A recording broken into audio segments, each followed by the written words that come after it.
Hi friends, சித்திரை ஒன்றுக்கு ஈச்சனாரி கோயிலுக்கு போகலான்ட்டு வந்தோம். விநாயகர் கோயிலுக்கு போகிறக்கு பாலத்து மேலே போகாமல் கீழே இறங்கியிருக்கணும். நாங்கள் மேலேயே வந்துட்டோம். சரி, ஃபஸ்ட்டு மகாலட்சுமி கோயிலுக்கு போயிட்டு அதுக்கப்புறம் விநாயகர் கோயிலுக்கு போய்க்கலான்ட்டு மகாலட்சுமி கோயிலுக்கு தான் வந்தோம். இதுக்குள்ளேயே ஆஞ்சநேயர் கோயில் இருக்குது. பெரிய ஆஞ்சநேயராக வச்சுருக்காங்க. அங்கேயே சாமி கும்பிட்டு பிரசாதம் வாங்குறதுக்கு வந்தாச்சு. செல்லி பிரசாதம் வேணான்ட்டா. நாங்கள் 3 பேர் தயிர் சாப்பாடு வாங்கி சாப்பிட்டாச்சு. நீங்கள் ஈச்சனாரி மகாலட்சுமி கோயிலுக்கு போயிருக்கிறீங்களா? நாங்கள் ஈச்சனாரி கோயிலுக்கு வந்தோம்னா 2 கோயிலுக்குமே போயிட்டு தான் போவோம். அங்கே சாமி கும்பிட்டு இங்கே விநாயகர் கோயிலுக்கு வந்தாச்சு. இங்கே கூட்டம் லைனில் நிற்கிறாங்க. ஒரு வழியாக நின்று கோயிலுக்குள்ளே வந்தாச்சு. கோயிலுக்குள்ளே வந்து 2 சுற்றி தான் சாமியை பார்க்க விட்டாங்க. சாமியை கும்பிட்டு வெளியே வந்துட்டோம்.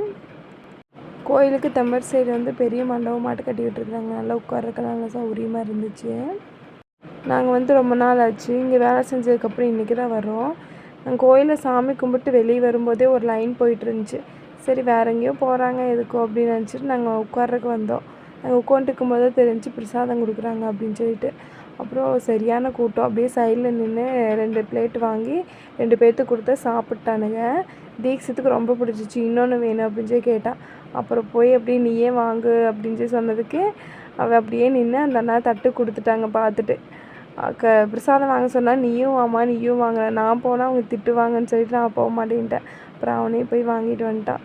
தீக்ஷித் 2வது வாங்கிட்டு வந்து சாப்பிட்ற வரைக்கும் இவன் கொஞ்சம் கொஞ்சமாக தொட்டு சாப்பிட்டுக்கிற மாதிரிங்க. வீடியோ எடுத்துட்டாட்டி ஒன்றும் தெரியல. ஆனால் இங்கே நின்று பார்த்தாலே விநாயகர் சூப்பராக தெரிஞ்சார்.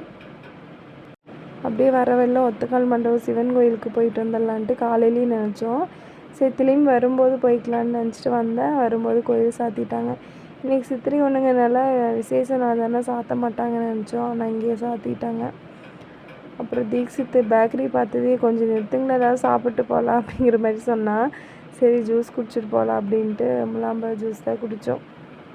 செளி இன்ன வரைக்கும் இந்த வெயிலில் வந்துருக்குறோம். அந்த ஸ்ட்ராவில் எந்நேரம் விழிச்சு குடிக்கிறதுன்னு டம்ளரோடு குடிக்க ஆரம்பிச்சிட்டான். ஜூஸை குடித்து முடிச்சுட்டு பில் கொடுக்க போனால் ஒரு சாக்கு கொடுத்தாங்க பாருங்க. ஒரு ஜூஸ் 60 ரூபாயாம்மா. 40 ரூபா இருந்தது, 60 ரூபா ஆயிடுச்சு. அது சாக்கு இல்லை, எல்லாத்தோட ரேட்டுமே அதிகமாகிட்டு தான் வருது. கடைசியாக சூளக்கல் மாரியம்மன் கோயிலுக்கு வந்தாச்சு. இங்கே காலையில் சரியான கூட்டம். காலையில் இது ஃபுல்லாக லைன் நின்றுச்சு. இப்போ கோயில் கட்ட தான் லைனில் நிற்கிறாங்க. பொது தரிசனம் கூட்டமாக இருக்குன்ட்டு ஒவ்வொருத்தங்க டிக்கெட் எடுத்துகிட்டு போகிறாங்க. அதுவும் இதோட கூட்டமாக தான் இருக்குது. நம்ம எப்பவுமே பொது தரிசனம் தான். காலையிலேருந்து நிறையா குரூப் தீர்த்தம் எடுத்துகிட்டு போயிருப்பாங்க. இவங்க இப்போ தான் எடுத்துகிட்டு இருக்கிறாங்க. சாமியை கும்பிட்டு இவங்களுக்கு வாங்காமல் எப்படி ஆளுக்கு ஒரு விளையாட்டு ஜாமான் வாங்கிட்டு கிளம்பியாச்சு.